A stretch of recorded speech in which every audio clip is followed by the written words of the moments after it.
President Trump sat down with North Korean dictator Kim Jong-un for a productive meeting that offers some hope for a denuclearized Korean peninsula and the world order. But don't tell that to hysterical theoreticians on the left and right who fret and worry that even though everything in reality is fine and actually a little bit good, in theory, everything is terrible. We will analyze the costs and benefits of the Kim summit, as well as the MSM spin doctors who are setting Donald Trump up to fail. Then, former White House Press Secretary Sean Spicer stops by to shed some light on those media spin doctors, as well as the White House's strategy for dealing with them. Finally, on this day in history, no coincidence, another renegade American president challenges a communist dictator to give peace a chance. I'm Michael Knowles, and this is The Michael Knowles Show.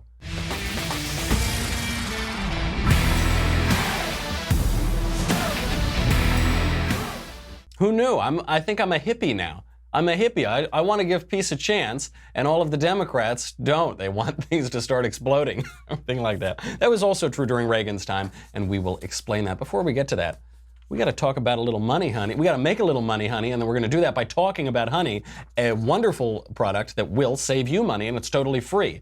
Go to joinhoney.com/covfefe, C-O-V-F-E-F-E. Honey is this absolutely phenomenal browser extension, which I have used for years and years and saved a ton of money using. It is totally free. You just, it takes 2 clicks. You add it to your browser. It saves you a ton of money. It's ingenious. When you go shopping online, Honey will just find you the best deals on everything. You're on Amazon, it just automatically finds you the cheapest prices for whatever you want to buy on Amazon. It applies these discounts. You know, in the old days, you'd have to like go searching and say, where's a coupon for whatever store, you know, and then you'd cycle through, you'd try all the coupons and none of them would work, and then it would take you an hour, and come on, your time is worth more than that. This is so good. It magically adds all sorts of useful info right onto the Amazon page of whatever you're looking at, and you just shop like you normally do. It automatically searches the 2 million sellers on Amazon, finds you the lowest price. It even shows you the item's price changes so that you can decide if you want to buy or if you want to wait for it to come down a little bit. When Honey's got your back, you will never overpay for anything on Amazon ever again. I actually can't tell you the last time I used Honey to buy something, because I couldn't tell you the last time I didn't use Honey to buy something online. I have used this consistently for years. Basically every purchase I make on the internet is with Honey. It's so good, you'd be foolish not to add it to your browser. No reason not to do it. It is free, takes 2 clicks to install. We'll make sure you always get the lowest price on Amazon. Add Honey for free at joinhoney.com/covfefe, C-O-V-F-E-F-E, joinhoney.com/covfefe, C-O-V-F-E-F-E. Okay, a lot to talk about. I don't know that I have ever seen a diplomatic event receive stupider press coverage and analysis in my entire lifetime. Other than maybe, do you remember the koi pond incident? Donald Trump was in Japan with Shinzo Abe, and he fed a fish, and then the media tried to make this into some huge gaffe, even though Shinzo Abe did the same thing. And so maybe other than that, but this is receiving really stupid coverage on the left and the right, and I don't know. For reaction to pundits' coverage, before I give my analysis, in reaction to this historic Trump-Kim summit, we turn now to North Korean dictator Kim Jong-un. Mr. Un, you have been watching CNN all morning. What is your take on the analysis? Why is everyone so stupid? That's a great question. That's actually my exact reaction as well. The big takeaway here, the 30,000-foot view of this Kim summit, Trump-Kim summit in Singapore, is stop trying to make the first inning into the 9th inning. Stop it. Stop trying to make this into the final thing. Like overnight, we're going to radically change the world. We're in the first inning of this whole thing. Secretary of State Pompeo is hashing things out. We've been negotiating with North Korea for a very long time now. Really for decades, but under this administration, for months and months and months. What you take away from this summit is broadly, we are on track for a deal. That's a good thing. That's the broad scope. A lot of things could have gone wrong here. Imagine all of the things that could have gone wrong that the media would have harped on and said, this is the end of the world, this is humiliating for America. And because none of those things went wrong, now they just have to make stuff up. Here's what could have gone wrong. Kim could have not shown up. That easily could have happened, right? That would have been absolutely humiliating, right? He could have stormed out. He could have shown up, and then he could have stormed out, like when Trump called him fat. which actually happened. We'll get to the clip of it later. It is hilarious. Trump called him fat in public. He could have stormed out right there. That would have been awful. Or Kim could have gotten there and said, we're not going to denuclearize. I got 2 words for you, Donald Trump, and they ain't happy birthday. And that would have been truly humiliating for the United States. The American president flies to this summit, and then Kim could have said, we're not going to denuclearize. And Kim would have had a lot of leverage there, right? Because he would have been playing on this sort of Obama paradigm of Obama was so desperate to get any deal with America's adversaries that he was willing to give them everything in exchange, and to be humiliated. Iran captures our sailors. Iran demands we free up money in European banks. Iran demands $100 billion of money flown over in an airplane. He had a lot of leverage here, but it went very well. Now, what could have gone better here?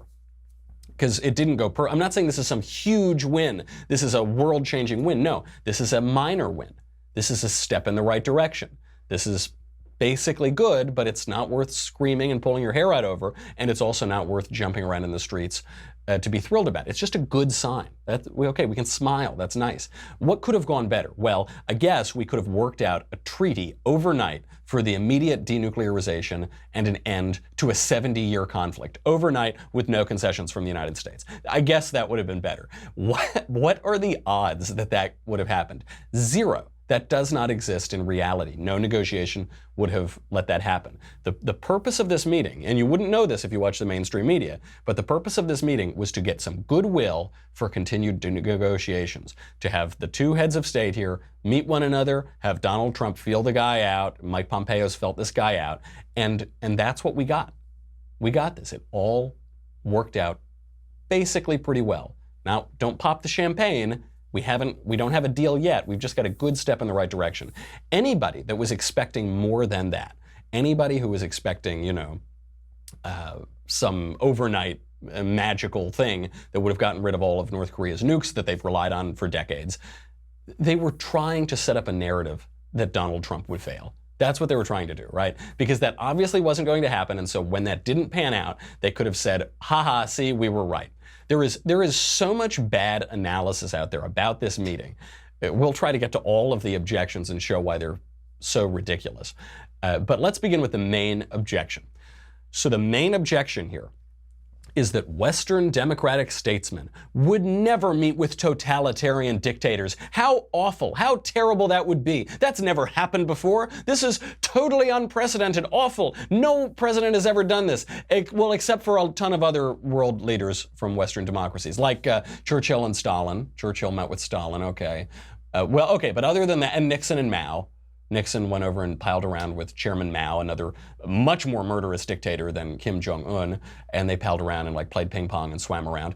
Also Kennedy and Khrushchev. So Kennedy met with Khrushchev, a maniacal dictator of the Soviet Union who almost blew up the entire world during the Cuban Missile Crisis. Also Donald Rumsfeld met with Saddam Hussein, then a special envoy to the Middle East for Ronald Reagan. Rumsfeld met with Saddam Hussein, another murderous dictator who used WMD on his own people. But other than, except for Reagan and Gorbachev. Reagan meeting with Gorbachev before the liberalizing policies of Glasnost and Perestroika. Reagan meeting with the Soviet dictator, a guy who enslaved a gazillion people behind the Iron Curtain, and palled around and smiled and shook his hand and slapped him on the back. Okay, so it actually happens all the time. Oh, okay. So I'm sorry, because I watched CNN, I thought this had never happened. This was totally unprecedented. This destroyed American credibility on the world stage. Actually, it happens all the time. So this is actually much more of a no-brainer than any of those, right? Does anybody really believe that Kim Jong-un is on the same level of wickedness as Stalin or Hitler or Mao? Of course not. Of course, this is not to say Kim Jong-un is a good guy. He's a miserable, awful, vicious, evil thug. But as a matter of scale, even as a matter of ideology, there is not a chance that Kim is on the same scale as Hitler. Right? So what is at the heart of Hitlerism or of Stalinism or, it's expansion, right? So Hitler's plan was to conquer all of these countries, conquer all of this territory, expand, expand, expand. Same thing with the Soviet Union. Expand, expand, expand, take over the whole world. We're going to have this giant empire, the Soviet empire. What is Kim Jong-un's plan? Is to maintain his own little neighborhood over there in Northern Korea to keep his own little tin pot dictatorship. Kim is a gangster. He's much more like Castro than he is like Hitler. He's like Castro. He's a little dictator of a banana republic. And by the way, Barack Obama dealt with Castro. Remember, Barack Obama deals with Raul Castro. Everybody says this is wonderful. And in that negotiation, Obama gave Castro everything in exchange for nothing. Gave him everything. Said American tourists can come here. Even though I can't get the sanctions repealed from Congress, I'm going to make it much, much easier for Americans to spend money there. I'm going to practically stop enforcing sanctions against Cuba, the Cuban Embargo Act. When Donald Trump deals with Kim Jong-un, he gives him basically nothing. Nothing yet. Donald Trump gives Kim basically nothing yet. And that the yet is where the negotiations come in. So lefties and Trump critics on the right are spinning this summit as this huge loss for America, this huge win for North Korea. We shouldn't pay that really much attention because we knew they would do this, right?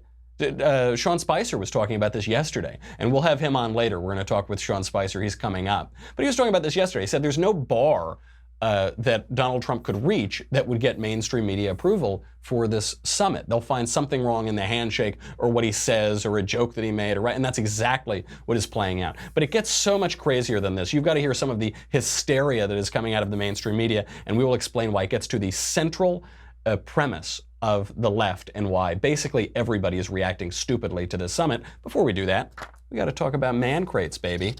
Father's Day is coming up. And you know this. This is the problem with Father's Day every year, is your dad won't tell you what he wants, right? So you're going to say, hey, Dad, what do you want for Father's Day? He'll say, don't get me anything, right? That's always like, don't get me anything, because especially if it's if you're a younger child, because the father's thinking like, oh, it's just my money, right? You're just But when you're an adult even, they'll say, nah, don't get me anything, and then you don't get him anything, and then he's angry and sad, right? Because he's your father.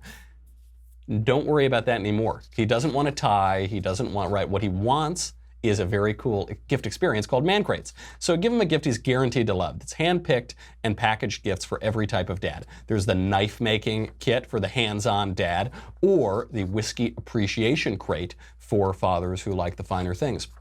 And by the way, if someday my children are looking back on this and they're watching a rerun of my show, I want the whiskey appreciation crate. That's the one I want. That's the good one. I actually got one. It's so good. I use the decanter all the time. It's got really cool whiskey glasses. Great ice cube, spherical ice cube makers. Really, really good. Most gifts ship in a wooden sealed crate with a crowbar so he can pry open his man crate in front of everyone. When was the last time you gave your dad a gift that he needed a crowbar to open? With man crates, you're giving dad more than a gift. You're giving him an experience like any other. I really think this about gifts. Most people have stuff. We have a ton of stuff in America in 2018. You don't really need any stuff, but a gift is about the giving and the experience of giving and the relationship and what that represents, and Man Crates is a wonderful experience. Get your special Father's Day discount today with a 100% satisfaction guarantee at mancrates.com/Knowles, Knowles. This is a limited time offer only for Father's Day, which is coming up, folks, so go today.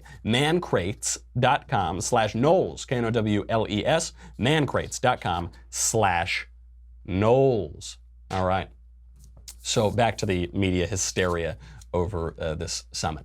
So Brent Budowski, writing in The Hill, he says, this is the headline, Trump let Kim get away with murder. All right, how's he going to go on from there? This is what he writes, quote, Trump is now a danger to the Democratic alliance. By the way, I thought he was a danger after net neutrality and tax reform. And isn't that the big danger? Isn't that what is going to kill us all? Okay, but now, I guess, now he's super serious. Now he's a danger to the Democrat alliance. Budowski goes on, quote, he is the only president in American history who treats America's friends like enemies and its enemies like friends except the last president, Obama, who treated our allies in Israel like enemies and our enemies in Iran like friends. And a lot of statesmen deal with adversaries with both diplomacy and with strong-arm tactics.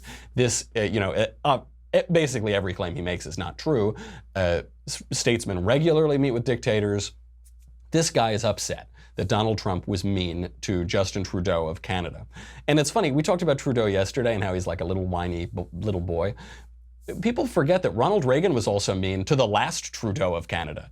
Because obviously, little boy Justin Trudeau he got his position through nepotism. His father, Pierre Trudeau, was a former leader of Canada, and Reagan didn't like him either, because they're like these whiny they're just not enjoyable people to deal with. So, okay, I guess they forgot about that. Here is some mainstream media analysis and build-up to show you exactly what I mean. The optics are very significant, and as you know, a lot of analysts have suggested this is already a public relations win for North Korea, because the North Korean leader is being well received on the international stage right now. Is it already a win for Kim Jong-un? And that's a big win for him, regardless of what comes out of this summit. Him on the world stage in a way that no leader from North Korea has ever been. I think this is a huge win in terms of respect, legitimacy. So this is really funny, isn't it? They say, hey, regardless of what happens, this is going to be a loss for Donald Trump. Well, how do you know that?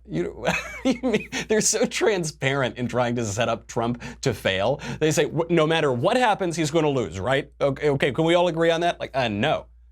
He could lose if Kim storms out or insults the United States on the world stage, but he could win, right? It could be a sort of win. And this is also funny because do you remember the Olympics, which happened 5 minutes ago? Do you remember during those Olympics in Korea, how the left loved putting the Kim family on the world stage? Because their argument now is if you put Kim in the spotlight and you put him next to American leaders, then that's going to be bad. That's going to be really bad, except for 5 minutes ago when it was great, when that dragon lady became the breakout star of the Winter Olympics. Right? They said, oh, she stole the show. She's the breakout star. Oh, but that was when it was the Olympics. That was when it was a left-wing thing doing it. Now that Donald Trump's doing it, it's bad. Do you follow that logic? And by the way, what's going to happen now is the left is going to say, well, sure, okay, that was hypocritical, but now conservatives are hypocritical to enjoy this summit. Not true. Not true at all. The Olympics was the left cheering on brutal dictators to spite Donald Trump. This summit is conservatives dealing in diplomatic flattery in the hopes of peace after all of the other strategies that we have tried for several decades have failed. That is a huge difference. All of the other strategies have failed, and this one offers at least sort of hope for a victory.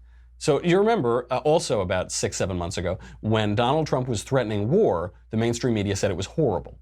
Remember he was saying, my button is bigger than your button, I've got fire and fury and nuclear weapons that I could write. And they said, that's awful, it's going to lead to World War III. Now Donald Trump is doing the opposite, he's pursuing diplomacy. The media, do you know what they're saying? You're going to be shocked to hear this. They're saying it's horrible. They're saying it's awful. It's weird. It's like he's kind of damned if he does and damned if he doesn't. The real answer, of course, is that we have to do both. We need to have credibility and the credible threat of violence, and we have to pursue diplomacy. The media are reporting that this is a big win for Kim. This is the huge win. What did he win? Ask yourself that, because they're all going to report that. That's going to be the headline. This was a huge win for Kim. Okay, what did he win? Did the United States lift the economic sanctions? No. We have some of the stiffest sanctions in place that we've ever had against North Korea. That's the main leverage. That's actually what's at issue. This negotiation is between nuclear weapons and economic sanctions. That's what it is. You can either have a gigantic nuclear arsenal, or you can participate in global trade. That's it, right? And that's basically we're trying to get the North Koreans to give up the weapons in exchange for participating in the international community. We still have all the sanctions in place. All of that leverage is in place. That's why it's not like the Iran deal. Now, what else did he win? He got publicity on the world stage. Kim gets plenty of publicity on the world stage all by himself. That's totally fine. He already got legitimacy, by the way, on the world stage from April's Panmunjom Declaration in South Korea. That was when they went a couple months ago to South Korea and declared they're going to pursue denuclearization and an end to the Korean War. So he's already got that legitimacy on the world stage. That's been building for a long time. So what else did he get? He got a handshake and some flattering words from Donald Trump. By the way, I don't know if you've watched any clips of Donald Trump over the past 4 decades, but he can be a little hot or cold, if you're nice to him and he's getting what he wants. He can be effusive, he can be over the top flattering, and then the minute you turn on him, he just knifes you in the back. And he kind of goes back and forth because that's what he does, because he's a New Yorker and he's a real estate guy. You know, that's how he talks. I don't think people put a whole lot of stock in some flattering words from Donald Trump. Yeah, and also American leaders have always shaken hands with murderous dictators. In fact, this goes all the way back to the founding of the country. Thomas Jefferson and John Adams made nice with the Barbary pirates who were enslaving our sailors basically at the foundation of our country. They made nice. They said nice words to them. They made concessions to them, right? This has been going on since the very beginning. So what did Donald Trump say? Donald Trump said Kim is talented. This is obviously true. It's sort of damning with faint praise because Kim's talent is at enslaving his own people and murdering all of his opponents. But it's obviously true. You know, the guy took power at age 26 and managed to keep hold over this bizarro world communist dictatorship long after communism was relegated to the ash heap of history. But also, what else did Donald Trump say about Kim? 7 months ago, he called him short and fat. You know, he sent out that tweet. He said, oh, I would never call Kim Jong-un short and fat. Actually, by the way, Donald Trump called Kim Jong-un fat in the room at this summit. Listen to this and then watch the look on Kim Jong-un's face. Very nice. Getting a good picture, everybody, so we look nice and handsome and thin. Beautiful. Perfect. 잘생기게 아름답게 찍어달라고.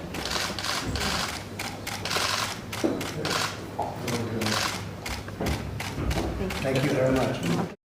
So, for those of you who weren't watching, you got to look at Kim Jong-un's face in this, because he says, you know, yeah, we got to look really thin, really nice. You know, the camera pans over and Kim Jong-un looks there like Larry David. You just kind of see we're going to look really thin, and then it goes over and you're like bum bum bum ba da da da da da.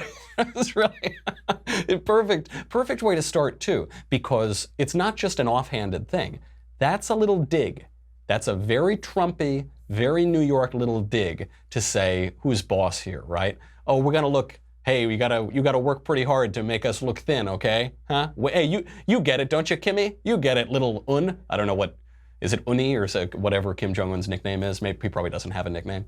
Now, okay, the big concession that is being reported here is that Donald Trump said that he would cancel a joint military exercise with South Korea as a concession toward denuclearization. And everyone's freaking out. They say, oh, South Korea didn't know about this. By the way, the president of South Korea issued a statement talking about how wonderful this summit was, how great Donald Trump did. So, you know, those headlines, take them with less than a grain of salt. But also, the point that everybody's missing here is that the war game that's being talked about isn't scheduled to happen for a full year.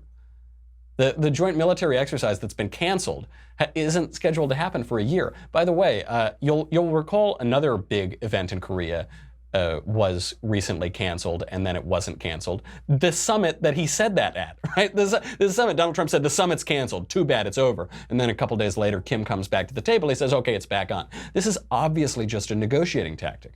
He's obviously saying, look, we're gonna try to not have to have this military exercise. But then he later said in that same discussion, right, he says, look, in 6 months, we'll see if Kim does what he says he's going to do. If not, I'm going to have to say something else, huh? I'm going to have to change my mind. He told a joke. He's like, he says, I'm going to come up with an excuse to explain it or something. But what he's signaling there is, okay, in a year, I sure would like it if we don't need that joint military exercise. Because, by the way, we only need these provocative exercises if North Korea is provoking us and saying they're going to blow up the world in nuclear weapons. That's why we have to show them that we've still got giant planes that can blow them to smithereens. Also, by the way, this handshake did not come cost-free to North Korea. They're saying, oh, well, it put him on the world stage with the president, and that, you know, that's a big propaganda win. I don't know, maybe. I mean, he's already been elevated to these levels of running a country. He does run his own country, right? But this handshake doesn't come cost-free. Information is very tightly controlled into and out of North Korea. Now we have images of Kim Jong-un palling around with Donald Trump, talking about friendship between him and Donald Trump, a new era, we're going to let the past be the past. That undoes a lot of North Korean propaganda. There's been propaganda throughout North Korea for the past 70 years about how America's the evil, this evil country, and we're going to come, we're still at war, they're the enemy, they're inhuman. And now you see this picture and they're palling around, right? And Donald Trump is the big guy in the room. Just physically, he's this giant guy compared to short, fat little rocket man. He's smiling, he's calling Kim fat in the room. It's hard to undo those images too. It's hard to undo those images, and those cut against a lot of North Korean propaganda. So even that, which is the only possible win that North Korea could say they got here, even that is a double-edged sword. But this is the big lefty argument, right? The big lefty argument is optics. They say, oh, the optics just didn't look good. I don't know why they didn't look good. Oh, the optics of Donald Trump standing there with it didn't look good. And this is my central argument about the left. The left cares about the appearance of the thing rather than the thing itself. So, you know, they say, who cares if it works in practice? Does it work in theory, right? That's their argument. Bad optics. Bad optics for whom? Who is this bad optics for? This is another central premise of bad optics, right? It's this prejudice of the left. The left thinks, oh, we would never be duped because we're smart people. But those rube idiot masses, they can be duped by optics. That's the premise, and that's the prejudice. They say, oh, it's bad optics. What do you mean? What are you saying, bad optics? What you're saying is it's not actually bad, but it looks bad to stupid people. Right? Everybody else is so much stupider than we blessed few in the media, you know, and that's why the bad optics matter. That's totally wrong. In real life, the actual people who get fooled by optics are precisely the people who worry about those optics so much of the time in the mainstream media. This is why Donald Trump communicates so well, right?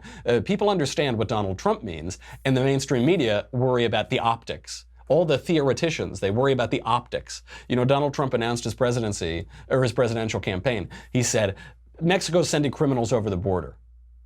Now, the mainstream media, the Never Trump movement, they all worried. They said, oh, the optics. People said, what was wrong with what Trump said? He said, well, it's not that it was wrong exactly, it's that the optics were bad.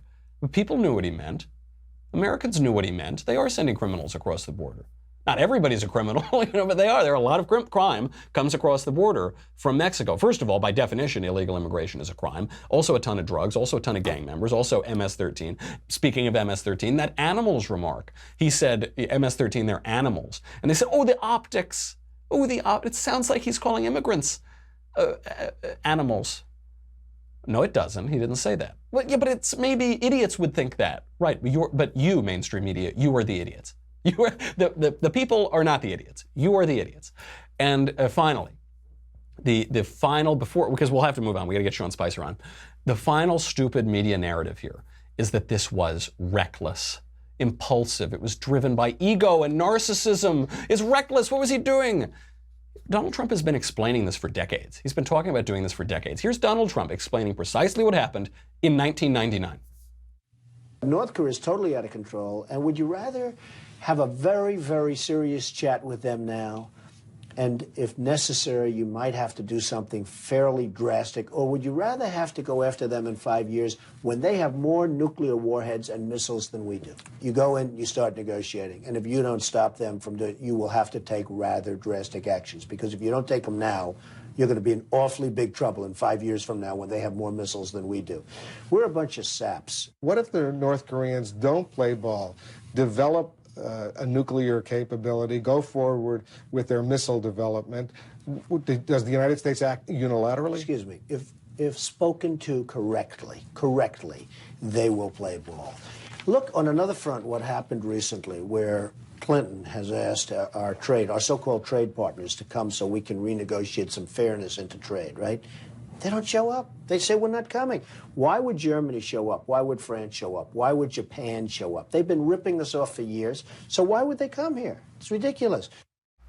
It's interesting that these old clips do shed a lot of light on Donald Trump's thinking, because he's thinking about this. Essentially, he pivots at the end, he's just talking about trade. Right? He goes from talking about Korea to talking about trade because he views these things as trade negotiations, as business negotiations. And this is Donald Trump's strength. First of all, what else are we going to do? Right? These other strategies haven't worked. So why not give this a shot? What's the loss? The loss is nothing that Kim doesn't basically already have, and nothing that can't be revoked. But this is Donald Trump's strength. Donald Trump negotiates with the worst people on earth. right? The idea to not meet with Kim was one of fear. Oh, I fear, what if this may lead to this optic and that doesn't... Just do it. Just do it. Just do it now. And then if that doesn't work, we'll do something else, okay? Just don't be afraid. Stop being so fearful and just try something. But this is Trump's strength. He negotiates with the worst people on earth. These real estate guys in New York, mobsters, literally mobsters. If you want to do New York real estate, you have to talk to the mob. And you certainly did in the 70s and 80s before Rudy Giuliani, Donald Trump's lawyer, cracked the mob in New York. Reality television, I mean, TV, those people are, trust me, I see them all the time in Hollywood. They're like the worst people on earth. And politics, right? So he deals with these people and he's negotiating in a way that you would talk to thugs, in the way that you would talk to gangsters. And that's what literal gangsters are in New York real estate, and it's what Kim Jong-un is. He's a gangster, and Trump is talking to him like a gangster, and we'll see what comes from it. It's certainly a step in the right direction. To call it an amazing win is obviously premature, and to say that this is possibly the end of the world is also clearly wrong. This was a step in the right direction. If it goes in the wrong direction, we'll pull it back. Nothing lost. Those sanctions are still in place. We still have the position of strength. We got to bring Sean Spicer on to talk about all this ridiculous media spin. I spoke with Sean last night. We're going to have him after the break, but I'm sorry if you're on Facebook and YouTube. Sorry, guys. I don't know what to tell you. You got to go to dailywire.com right now, dailywire.com. You subscribe. It's $10 a month, $100 for an annual membership. You get me. You get the Andrew Klavan Show. You get the Ben Shapiro Show. You get to ask questions in the mailbag. Everybody can watch a mailbag, but only subscribers can ask the questions. Many are called, but few are chosen. And also today, we got a great show coming up later on today. It's going to be a Father's Day special, broadcast on the Daily Wire. It's going to be the big boss, Ben Shapiro, Andrew Klavan, leader of the multiverse, myself. We're going to have Zoe Rachel, a longtime friend of all of us and of the show, and international television and film star Nick Searcy, Peabody Award winning. We're going to all be there hanging around, smoking cigars, drinking scotch, and talking about the importance of fatherhood. That's going to be on later today. Be sure to tune in for that. Okay, we're going to bring on Sean Spicer, then we'll tie this all back together on this day in history, but we'll be right back.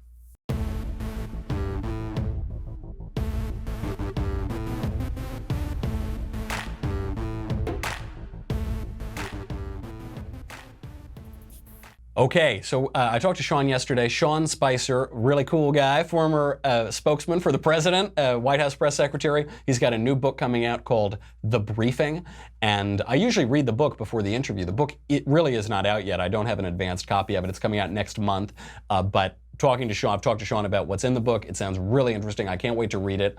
By the way, that Father's Day special is going to be at 4 p.m. Pacific today and 7 p.m. Eastern. Be sure to tune in for that. And here's our talk with Sean Spicer. Sean, thank you for being here. Thanks for having me. So you had the hardest job on planet Earth. A White House press secretary, spokesman for the President of the United States. How would you rate your tenure at the White House? You can be a letter grade, numerical, Siskel and Ebert, thumbs up. How do you think that you did looking back on it now?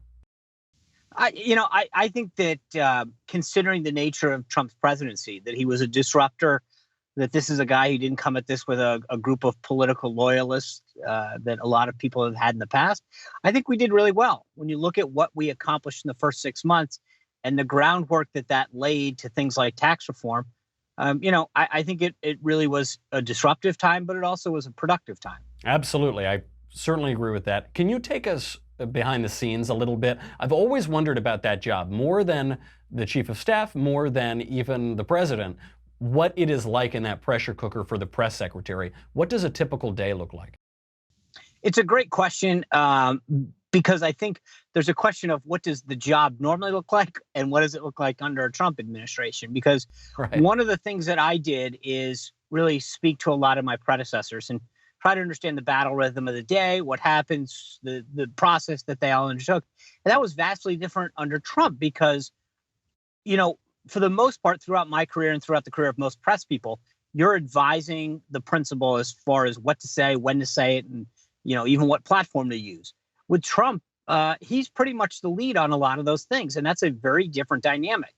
And when it came to the briefing, obviously the intensity and scrutiny during the Trump administration was vastly different than it has been under any previous administration. And so the job in itself is very, very different than it was in the past. And part of the, you mentioned the book earlier.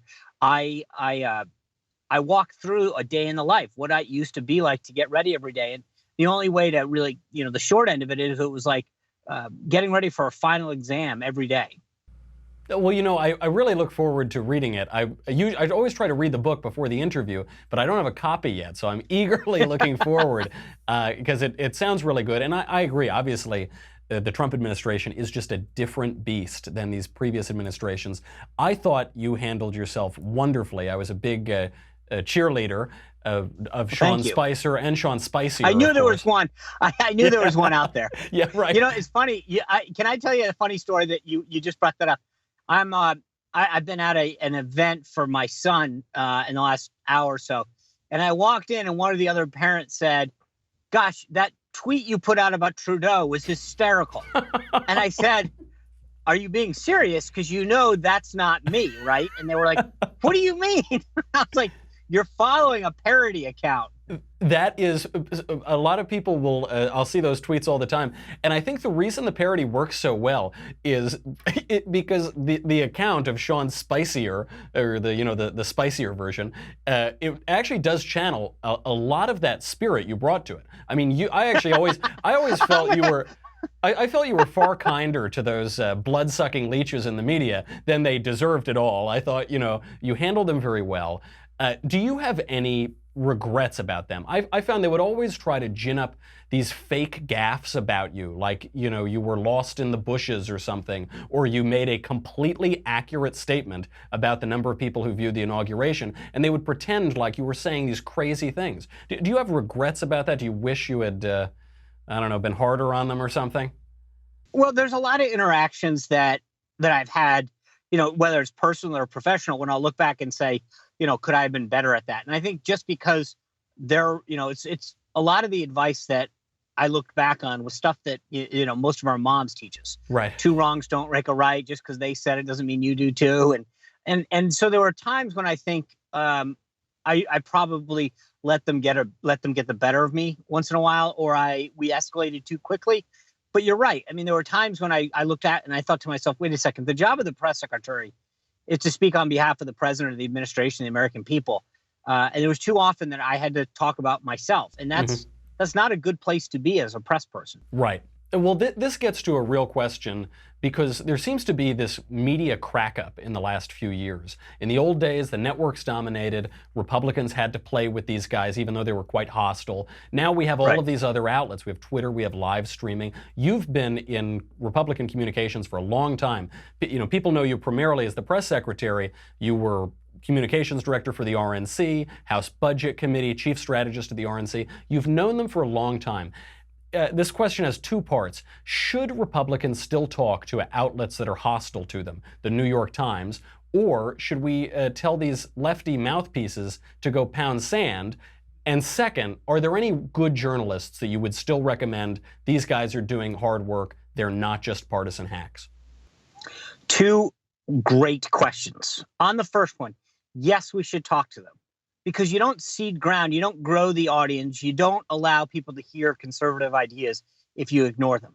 I believe, just like, that if you look at what the church does in terms of missionaries, the idea is to go out there and to spread the good news. And I think if you are a social and fiscal conservative, then part of what you want to do is go out there and explain to people, because what happens more than anything is a lot of these mainstream outlets either, cover conservatives in a very nasty way or don't cover issues of importance. And so by being out there, it allows people who might be watching that to say, hey, I never thought of that issue in that way, or I never knew that I shared the views of, a particular person who might be espousing them on a policy or what have you. And so I think it's a great way to grow the movement. And secondly, there are a lot of great reporters in that briefing room.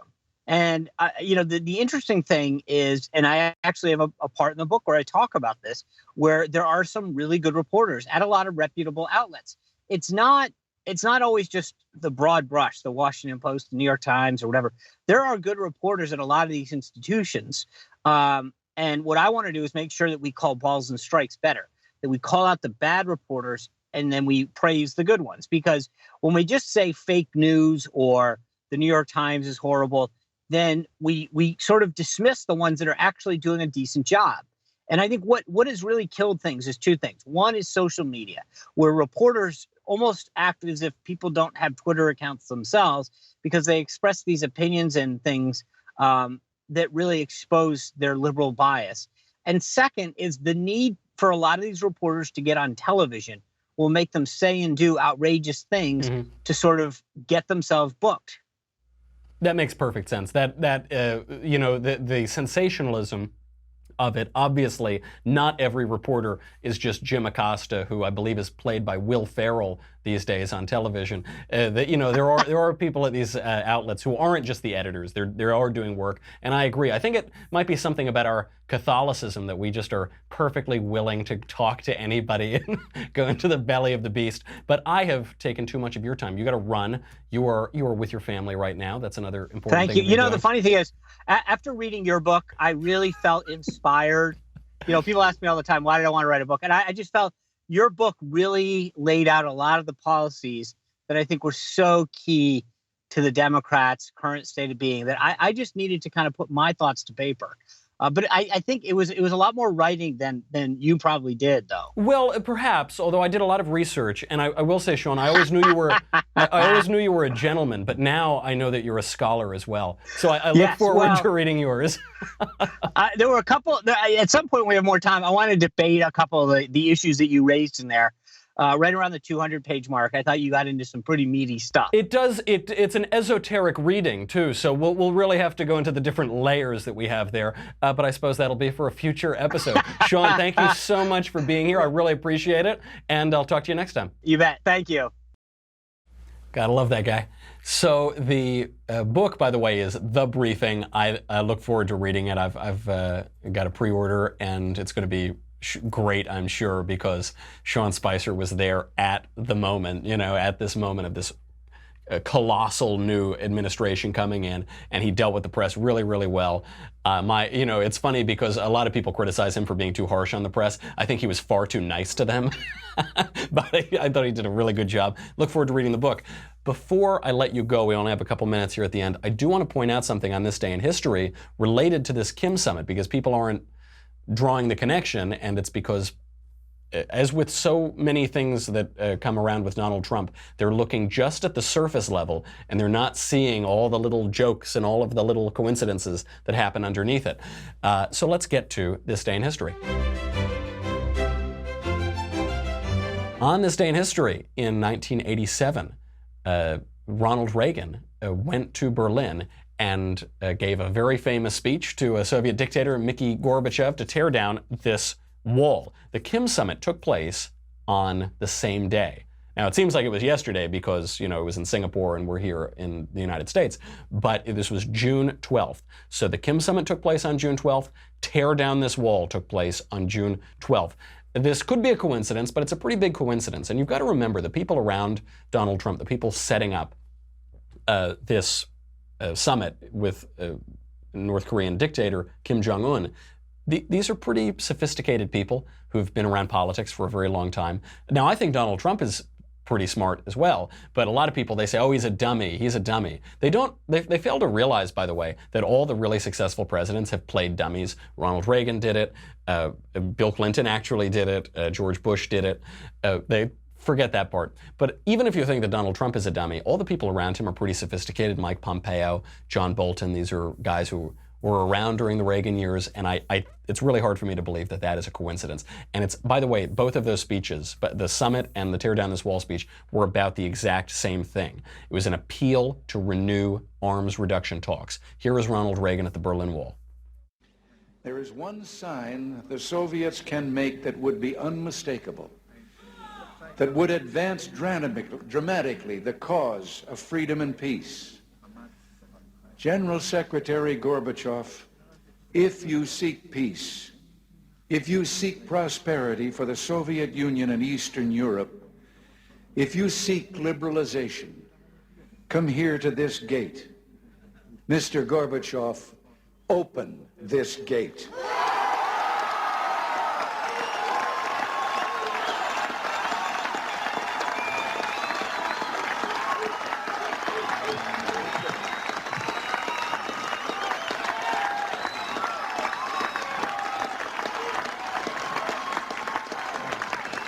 Mr. Gorbachev. Mr. Gorbachev, tear down this wall.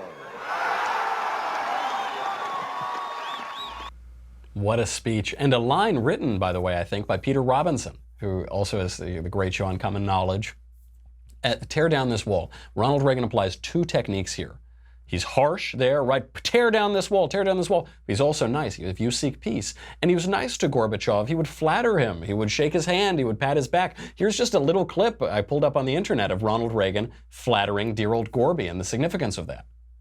Today, we are commemorating an event that is highly symbolic. Ronald Reagan and Mikhail Gorbachev shook hands on the step you see behind you. It had all started right here with a handshake that changed history.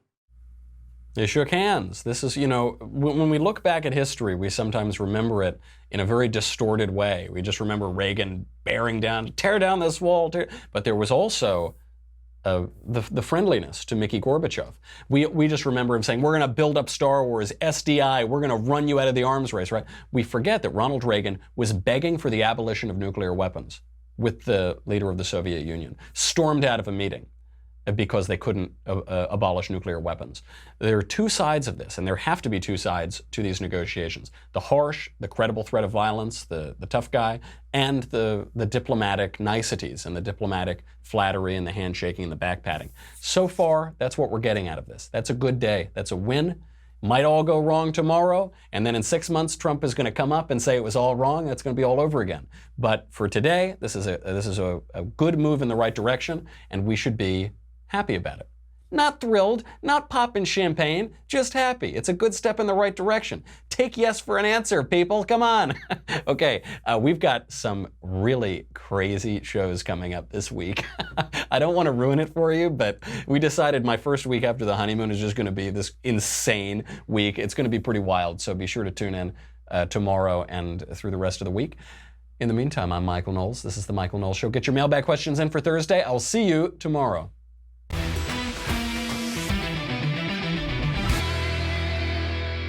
The Michael Knowles Show is produced by Senia Villarreal, executive producer Jeremy Boring, senior producer Jonathan Hay, our supervising producer Mathis Glover, and our technical producer is Austin Stevens, edited by Jim Nickel. Audio is mixed by Mike Coromina. Hair and makeup is by Jesua Olvera. The Michael Knowles Show is a Daily Wire Forward Publishing production. Copyright Forward Publishing 2018.